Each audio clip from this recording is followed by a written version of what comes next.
1 second.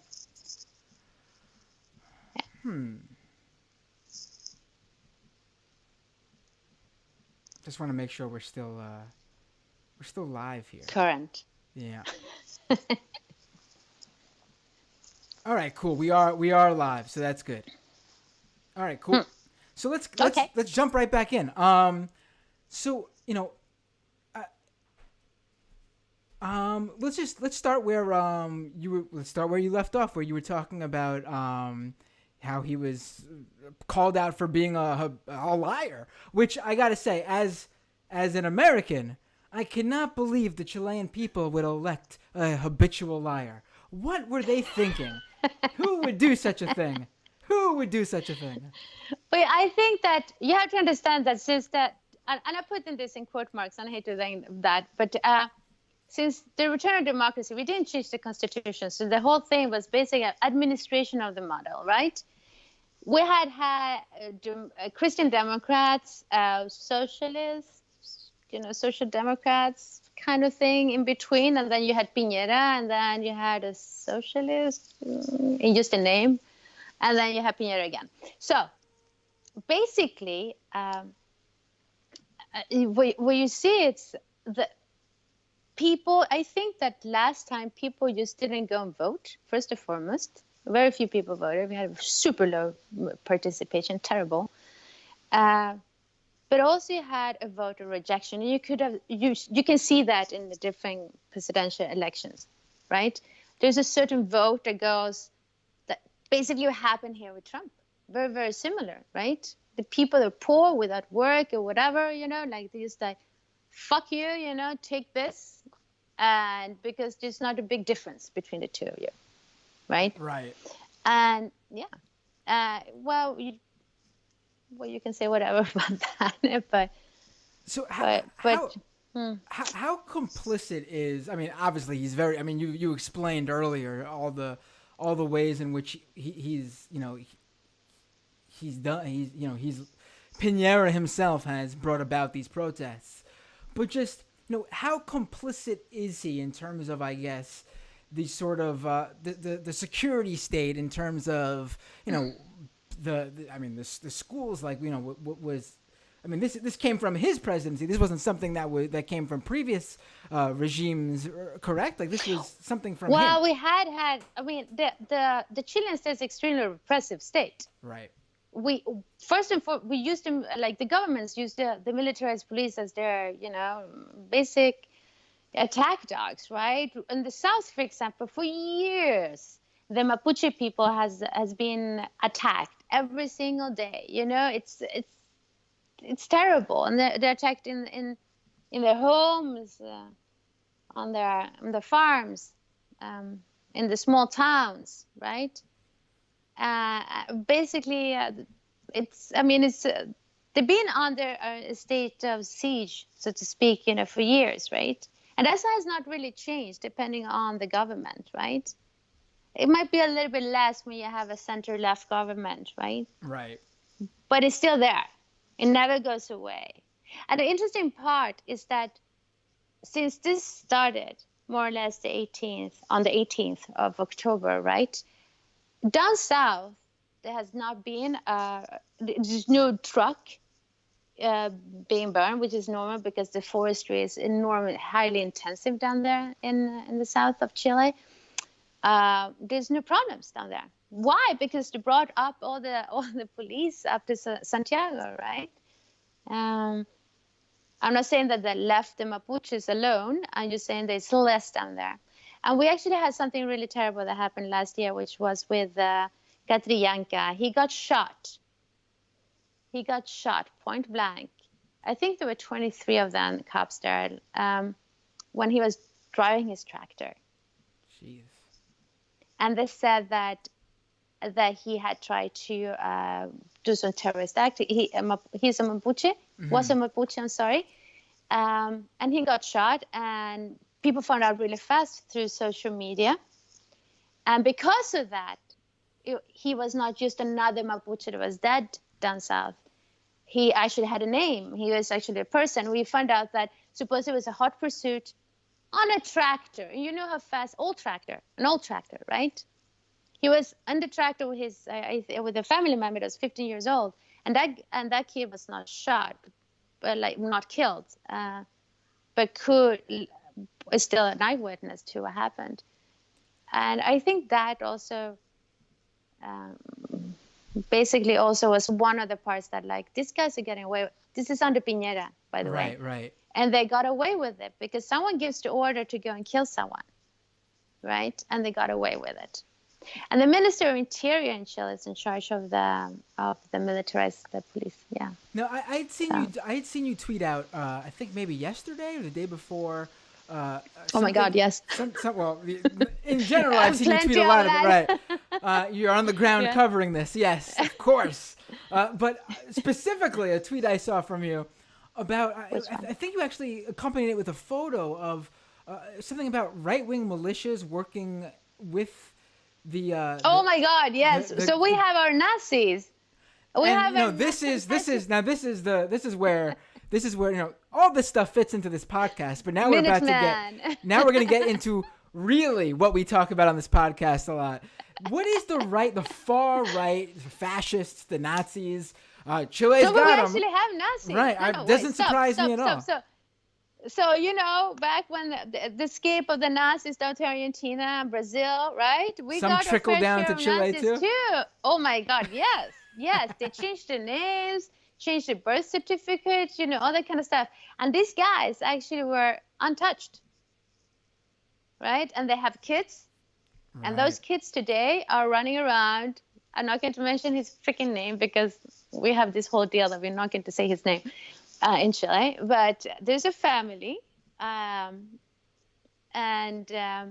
he's a full-on Nazi because obviously he was raised in that world, right?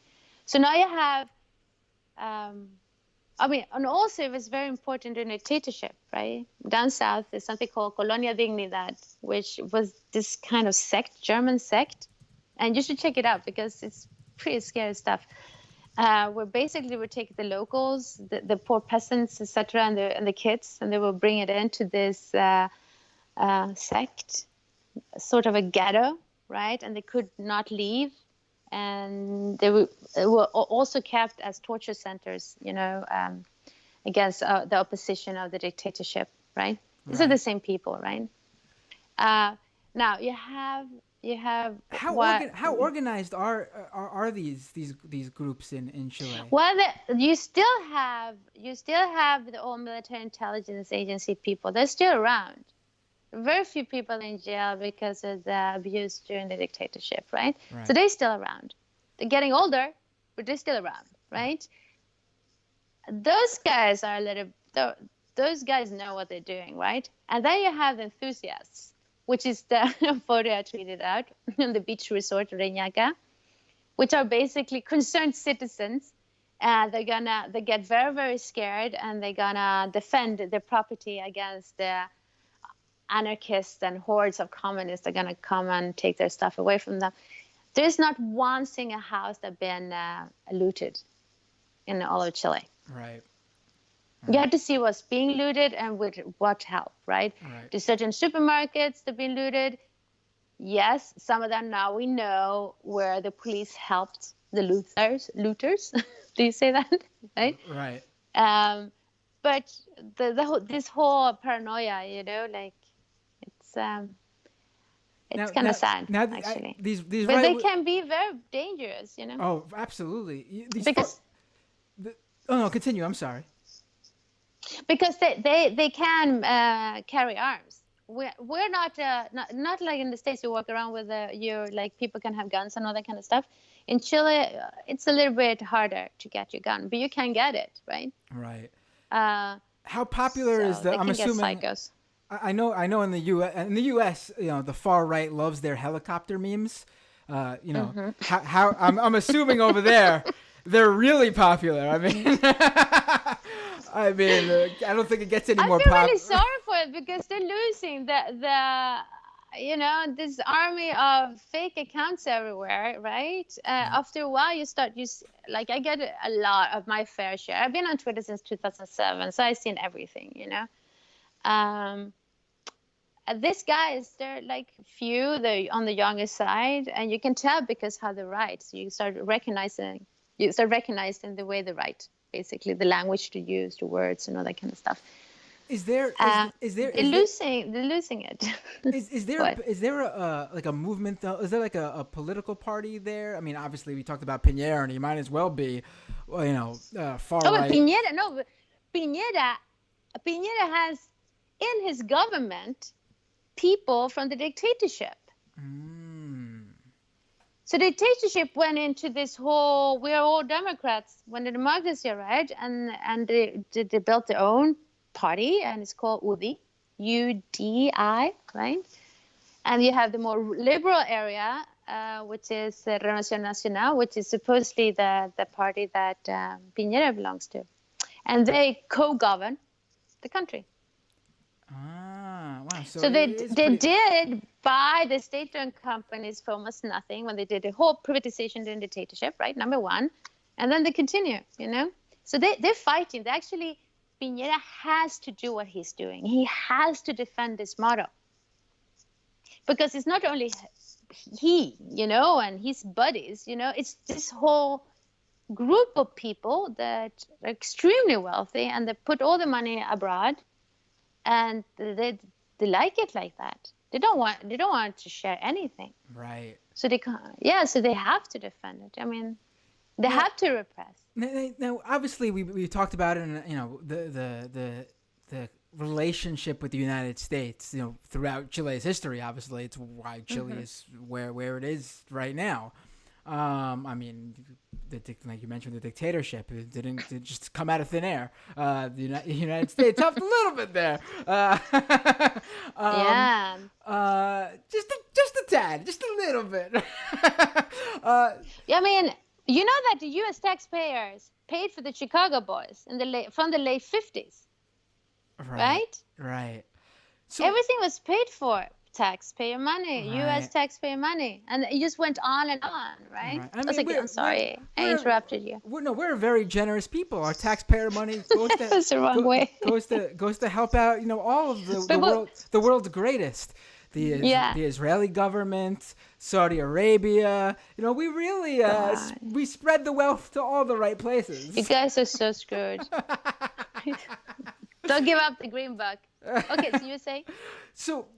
What was I saying? Okay. Oh yeah. Okay. The U.S. So the UN climate change conference was supposed to be in Chile, and it got moved because of the protests. COP25, yes. Right.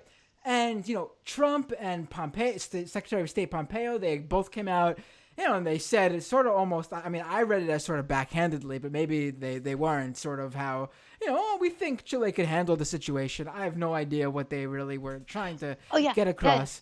But so. I mean, we know the history with the U.S. and Chile, but just how much does what the U.S. says and the actions the U.S. takes, how much do we still interfere, basically, I guess I'm saying, with what's going on in Chile? Well, I think that I'll try to find the exact quote here. I wrote it down actually for you because I thought you might be interested in it. But I can find it now. Doesn't matter. So, because of Venezuela, right? So they've been at it with Venezuela for a while, right? This is important because the Assistant Secretary for Western Hemispheric Affairs, right? With the U.S., the State Department, came out and said a few days after this whole thing started, right? At the local TV channel, which is the CNN in Chile, saying that they had proof that Venezuelan and Cuban interests were behind this, and perhaps even Russian. Now, we're proud people in Chile. We don't take that lightly. You can say that in Ecuador that happened because the Ecuadorian was not fast enough to say stop it, right? But we were used it became a joke immediately, which is also part of our culture to be witty, right? So that didn't really work. And then Trump had to come out and, a little bit let's remember what we talked about Venezuela, right? They're right behind that and what he's actually said. So if you ask me, like the fact that Trump didn't come out and say like, hey, can you fix this and fix this good and fast? Right. Instead of that, said like, no, Piñera is going to handle this. He's a good person, I know him, or something like that. Basically means that Piñera can continue doing something. Now, I think the power the United States would have with a good government would be that to basically start pressuring, like maybe you shouldn't be so repressive, try to fix this. This is not good for business. It's clearly not good for business, right? So, right. I mean, but that they tried, they definitely tried. Absolutely, yeah. And we actually had, which was really interesting, but right during the days, right before the turnstile incident, let's call it that, and the state of emergency and the curfew, the very next day, the USS Wasp left Valparaiso, our port. USS Wasp is amphibious, whatever it's called, amphibious, it's a ship, right. in the fleet. I totally forgot all those numbers now. But it was there in Valparaiso. And they overstayed its welcome for 4 days. Because, when a ship comes in, they have to say, like, hey, we come in peace, we love you all, and we're doing all these things, right? And we're going to stay this many days, and we're going to need this much, Well, you tell the port that. And they actually was supposed to stay until Thursday, and they left on a Sunday. Right. I actually, I'm thinking, I love the idea you just mentioned. I love the idea that Russia and Venezuela are somehow behind these protests. Because, I mean, if there's anything that tells you, but Putin came out and said we had nothing to do with that. What are you talking about? These are really angry Chileans. I got to tell you, though, welcome to the current discourse in the United States. I mean, everything but to a certain group of people. Imagine let's go crazy here. Let's go conspiracy crazy here. Just imagine if we had worked. That people would have said, oh, wait a second. This burning of the metro stations is for like crazy Venezuelan Chavistas, etc. Imagine that. Right. Then they already managed to peg that in Ecuador, right? Now they will have Chile, right? Right. What? And Brazil was really, really, Bolsonaro's government was also like, hey, wait a second. So where's the Chavistas, Where are these crazy Venezuelans in Chile? We have over 200,000 Venezuelans in Chile, and they all came running from Venezuela. They're not Chavistas. They're the opposite. Right. Many of them. Right. Now, I'm generalizing. I think maybe they all are. Who knows? I mean, I'm looking at a map right now. This Piñera was over in Venezuela between, trying to, when they were ousting Maduro and they put up this Guaidó guy on the box and declared him president. He traveled to the border between Colombia and Venezuela, used to be there to help out. That's his need to show himself on the world stage. Right. The Atlantic Council gave him the award of being the environmental star of the year or something like that just a few weeks ago.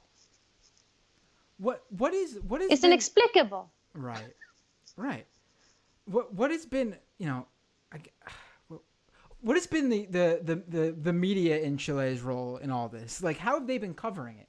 I mean, obviously, we have people like you who are doing great work on the ground, but I'm assuming you're not the CNN of Chile. You're not. No, we have a duopoly. Instead of monopoly, we have a duopoly in Chile. There are two big companies that own everything: the newspapers, the magazines, the radios, blah blah blah.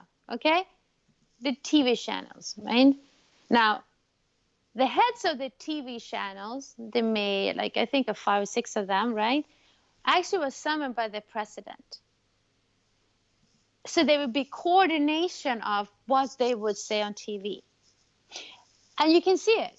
In the beginning, it was all about looting. It got to a point when you're like, how much shit can you take out from a supermarket? The same supermarket, right?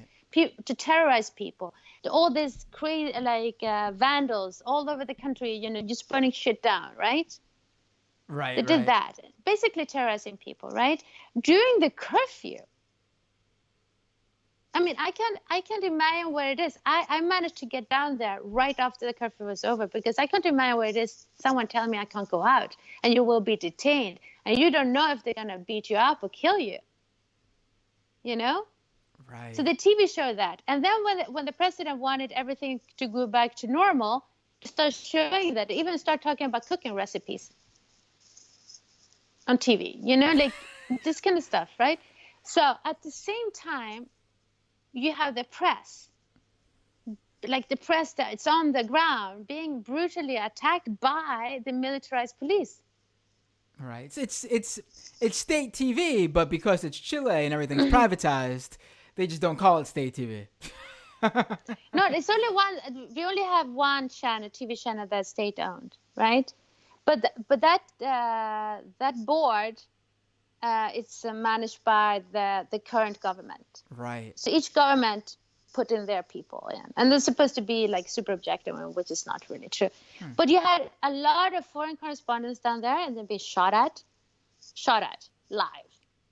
Right? Has actually by that makes me think. I'm sorry. Finish your thought. Yeah. But you made me think of something. But please finish. I think like a few days ago, we were up to 17 journalists being hit or injured during the protests by the militarized police. Has anyone died in these protests yet? Yeah, over 23 people. What from now? Do we know how some of these people were killed? Was it by just Yeah, absolutely. Some of them have been like everything from you get your cranium balled up by tear gas canister. The tear gas canister would consult. It's like this big, right? More or less, It's right. It's extremely hot, and if someone shoots at you very, very closely towards your head, it's probably you're probably gonna lose your head there, right? I remember in this country in during Occupy Wall Street in 2011, there was a big incident where a military veteran, a young military veteran, was at the Oakland protests, if I'm remembering correctly, and he just happened to be wearing a helmet, and he got hit in the head with a tear gas canister, and I remember he was in the hospital for I think it might have been months. Like people thought he was gonna. People thought he was gonna die. Yeah. Yeah, at least 23 people dead. I don't know how many people are in coma, right? I don't know. Like I was telling you before, the people that lost their eyes, not the eyesight, eyes, right. Full eye, right? I mean, and then you can go on and on. Rapes, they're like over. What is this? Let me see. The last numbers came out now tonight. We have over. So basically, 177 people have eye traumas, right? They're over more than 75, I think it is. Over 75. Where wasn't it for it when you're? Oh, I totally forgot. When you're being abused sexually. Over 70 cases of that. Jeez. Not abused, rapes. Right. There are testimonies of schoolgirls that happened yesterday, I think, where they basically took the girls out of the school, right, detained, had them get undressed, and explicitly told one of them, separate your legs so I can see your genitals. Wait, so this is. Are you saying it in a really nice way here?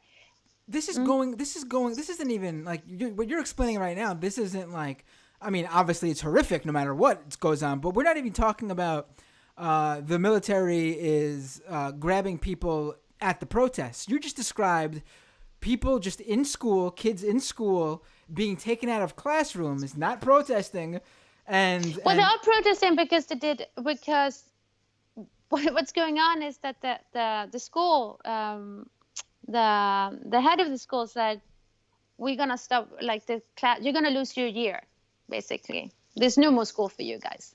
So the sit-ins, this is what happened. So they went in with tear gas and other gas, grabbing them, also the protest. So it's a mix of things, right? Got it. Right. Oh my God. Which doesn't really matter because they're underage children, like you have to set, like, where does the buck stop, right? So no, it's brutal. It's absolutely brutal because, I mean, they can do whatever they want, and there's no responsibility, Right. right?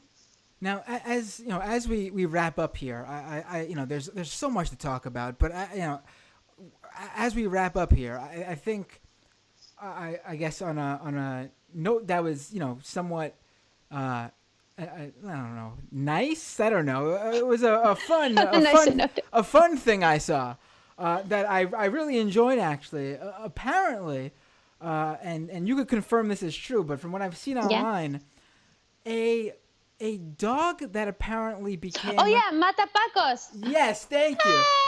Yes, so apparently there was this dog back in the 2011 Chile protests, which Yeah. seemed to have been, again, student led. That sort of became like a rallying figure. This dog would show up at these protests and like bark and growl at the police. Yeah, he And didn't like police. yeah, who does? But but apparently this dog has become like sadly the dog has passed A away symbol? before. Yeah, a huge symbol. I'm looking at these photos. Let me pull up. Oh, but you could see it like at the New York protests. You could see the stickers of Right, him. so this is I'm putting up on this is the dog, Yeah, Matapacos, show him. which if you can share with everybody what that translates to, Yeah. please do so. What is Matapacos? Matapacos means cop killer. The cop killer. But the thing is that you have to understand that Chile has an enormous amount of street dogs. Right. Most of them actually have homes, right? And because of how the universities are there, you have on campus, you have a ton of street dogs. And they eat with the students, you hang, and they get the names, they're taken care of by the students, etc. So it's a nice symbiosis in between, like with them, right? And at all the protests, you always see the dogs. The dogs are always there. They just, yeah. It's so Matapacos, yeah, he did have a home, but he was The married to people's the dog. street. Right. Yeah, he was the people's dog. So he would go, and you see a ton of those dogs. You know, they go around the neighborhoods, you know, downtown, etc., and they're fed at home once a day, and that's it, if they are fed, you know. Right. But that was the Matapacos, yeah. Has He's there, a beloved figure because he symbolizes so many things, you know. right. What I guess, you know, another thing that we discussed it really early on, but another thing to bring up, one of the photos that went viral from these protests is that Yeah. young woman holding that sign that says neoliberalism, you know, was born in Chile and it will die in Chile, and that was Yeah. another big, you know, sort of viral rallying cry for the Mm-hmm. protests. How much has, I guess, you know, to wrap up here, I guess a good thing to close on as we talk over Skype, and as our YouTube live stream cut out and tried to stop us from continuing this conversation. How much Bad people. Right, but how much, I guess, has technology played a role in all this? I mean, obviously a lot. It's at this point it's a dumb question to ask how much. I guess the real question is how exactly has it been utilized? That, I guess, is the better question. Because you have such a close media landscape in Chile, right? You see, you get your news from only two companies, basically, a very few TV stations, right? The thirst for information beyond that is enormously big, right? So you have a lot of community radios that have become extremely big because they're doing online and they're being a little bit more savvy with it. You have a lot of people normally get a lot of their information through WhatsApp, which I find very interesting. You also have Twitter. When Twitter started off, Chile was always the main country, had an enormous amount, like per capita, compare, Chile always was in the lead, right? So Twitter was from the very beginning something that was incorporated into getting information and all that in Chile. So in that way, good, you know, like we can get it. Like Facebook also used enormously. It's been very important, I think, because we're getting not only this protest, but in the last years, we're getting information out really, really fast. and which is in a stark contradiction with the official news outlets, right? Right. The And, two companies there. and to end here, I want to bring up, how, last week there was a protest here in the United States, right here in New York City, where Yes. it was in protest of, there's this, obviously the security state is everywhere. And here in New York City, basically there's been a real crackdown on people who try to beat the subway fares, people who jump the turnstiles. There's this photo of literally security cameras being put in above each and every turnstile. Never have I seen anything Not like necessary. it. It's like, I don't know if they realize this. You could get one camera with like a fisheye lens and you got everything. I mean, you don't need an actual one camera for each. I saw that. Now, I thought someone must have I don't know if it's the governor or is it the mayor. But someone must be a family friend of those. What? Now, here's the interesting thing about the MTA here in New York City. Yeah. You would assume that the New York City subway system, the world famous New York City subway system, would be controlled by the city, right? No. Yeah. The governor, governor of the entire state, controls the subway system, meaning he controls the budget, which means the mayor, who probably knows more about the subway than the governor, has really no say over how the subway system is taken care of. Incredible, isn't it? It's the most ridiculous, ludicrous thing you ever heard of. And here in New York City right now, where you have a governor and a mayor who butt heads all the time and don't like each other very much, the MTA is used as like a cudgel between the two of them. Yeah. And it definitely, it's something that's quite unbelievable to watch happen. But I want to bring up, and there was this other clip that was shared of basically the NYPD with their guns drawn getting onto a subway to arrest someone who apparently just jumped the turnstiles. Now, the NYPD says there were reports that this guy had a gun. So they that's why they responded that way. But if you watch the video, this guy is just sitting there on the subway with his hands in his pocket. And when the police show up, he automatically raises his hands. I don't believe a gun was found on him at all. And whether or not those reports were true, their response was over the top and, again, unbelievable. But I'm bringing this stuff up basically to say the protest was very reminiscent of what's going on in Chile. And the fact that it's, it just happened just a few weeks after Chile's big, turnstile jumping protest, I don't think just was coincidence. I think it was very much borrowed from Chile. And my question is, and maybe it's probably one that, you can't do anything more than speculate as well. But how do, we haven't seen a big income inequality protest in this country since Occupy in 2011. Now, the discourse around income inequality has become ingrained in our politics since then. And you can see this with the rise of, someone like Bernie Sanders. But in terms of an actual grassroots income inequality protest that has taken over, like we're seeing in Chile now, we haven't seen that since 2011. Do you think we're going to see more of a blowback against neoliberalism and income inequality now that here in the U.S.? Yeah, and maybe even elsewhere as well. I don't know. I always like, you have to ask yourself the same thing for Chile. Like, why did it take so long for the Chileans to just say enough is enough? Enough is of the abuse. I think the same thing about the U.S. It's such a wealthy country, and there's so many poor people in this country. And it does. I mean, I have my theory. I do think that maybe your sports are a little bit long, keeps people busy. I mean, football, what is it, 250 hours? I mean, at least in Latin America, we have maximum 2 hours. Soccer, we're in and out, right? And you have baseball, it can take forever. You never know when it ends, right? Mm-hmm. Do you think there's a backlash? I don't know. It's a very large country. It's just the fact you jump in turnstiles here. I don't know if it's a crime here. It's not a crime in Chile. You get a fine, but it was treated like it was a crime. But that's another story, right? I don't know. I think that something's got to change. I mean, the kids today, what do they look forward to? Like this world might be ending in 25 years, right? Or even before. So they have nothing to lose, really. Right. They're never gonna get a job. They're indebted, because of college and God knows what else, Right. The kind of desperation.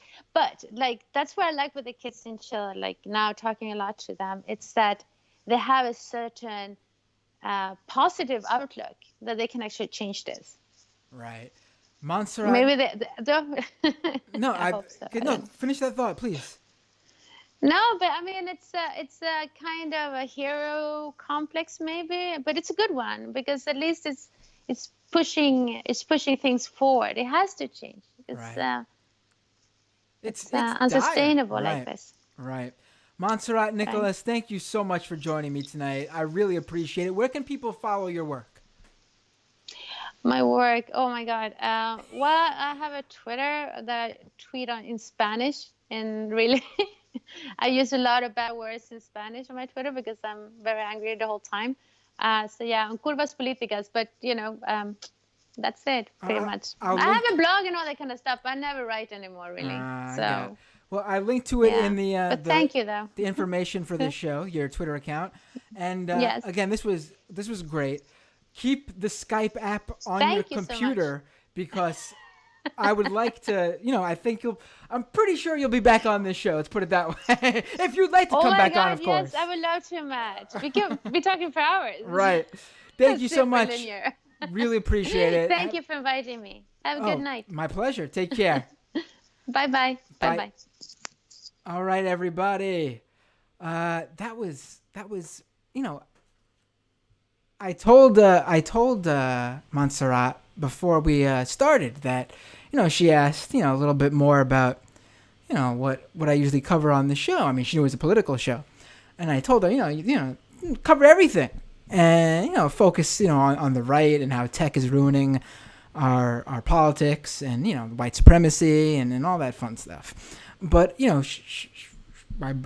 talking about what I usually cover, and she was asking about certain things, and I wasn't expecting to go to go over an hour. We were talking about what we would bring up, and we were talking about the Hong Kong protests, and it was a great conversation. And what we're basically bringing this up for is I specifically said to her was, I'm not a Chile expert. I pay attention to foreign politics and international politics, but it's not my forte. So I said, you'll be taking me to school tonight.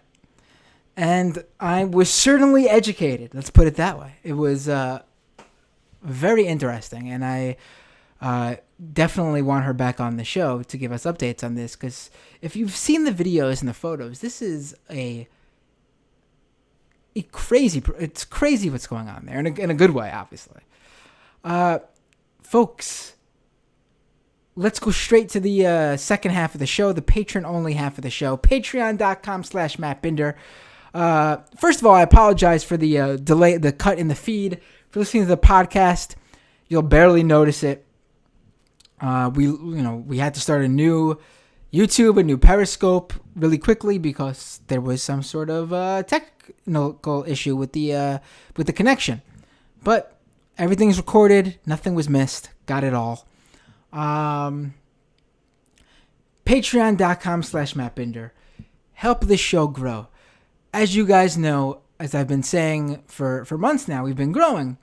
But also, as you know, at the beginning of each month, when Patreon charges everyone's cards, we lose people. Whether it be people purposefully having to drop out because of financial issues. Totally get it. Please, if you cannot afford to do this, to give to this show, do not give to this show. There's other ways you can support the show that don't require you to monetarily support the show.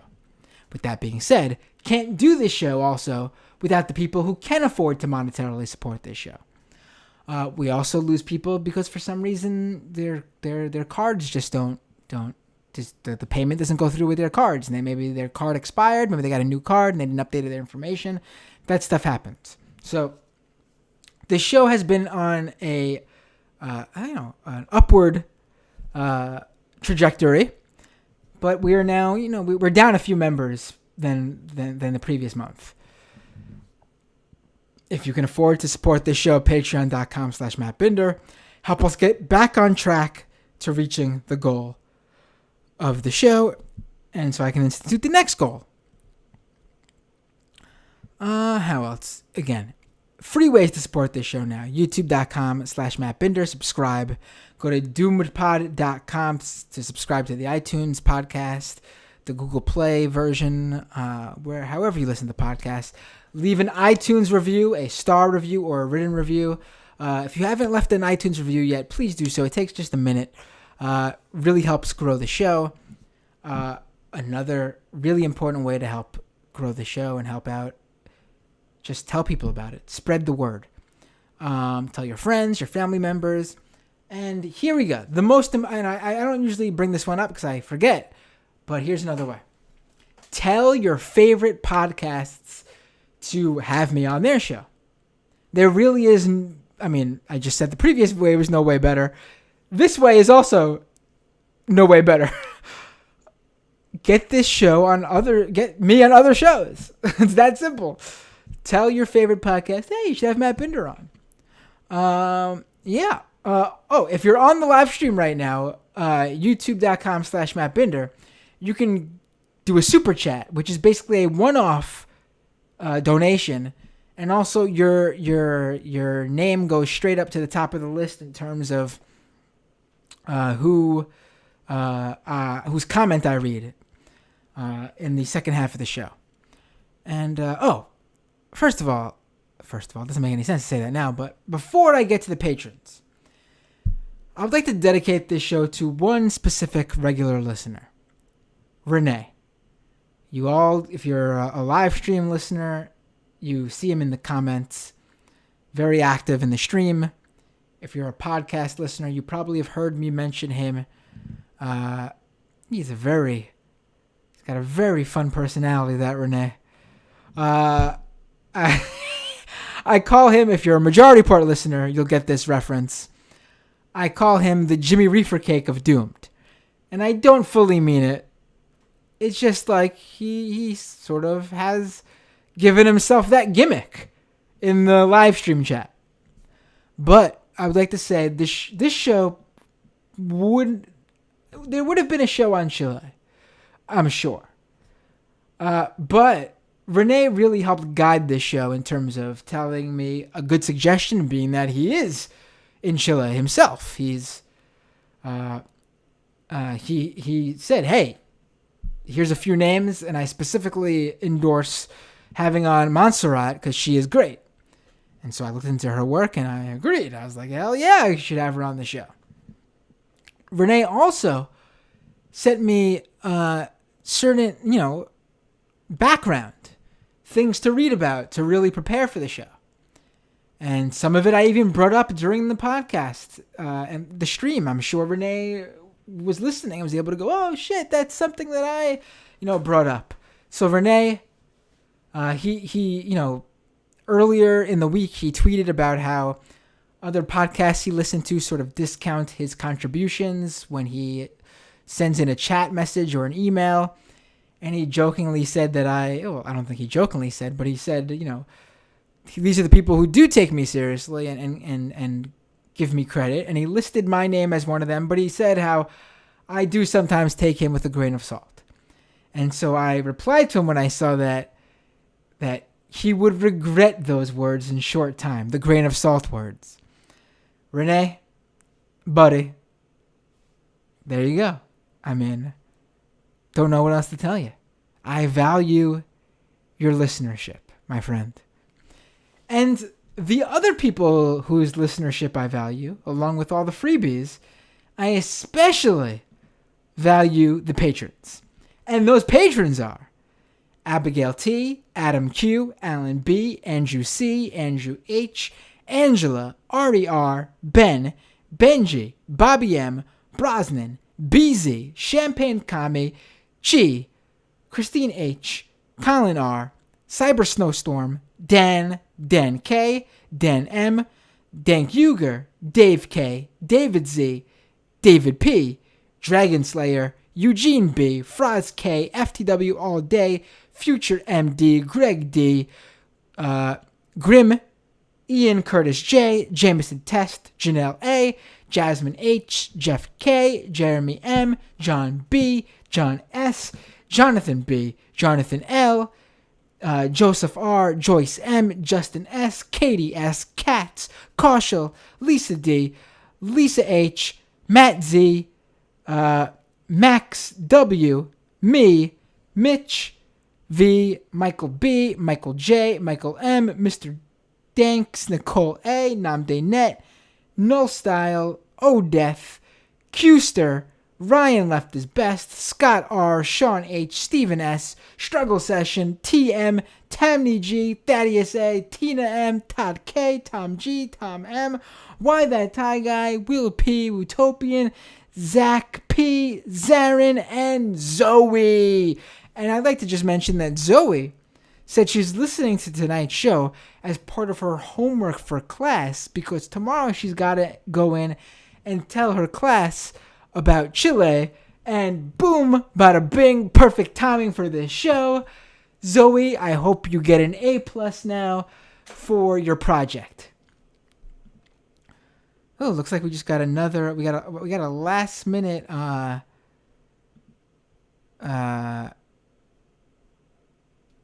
Patron subscriber, but I don't know if I'll be able to find you in this this slew of people who wait. George A, found you, buddy. Thank you for joining just in the nick of time. You get a shout out. I gave you a shout out and I didn't even get your money yet, buddy. So there you go. I support you for just declaring you're going to give me money come next month. Folks, see you all. Stick around for the patron half if you're a patron or you're on the live stream. Otherwise, see you all next time on Doomed.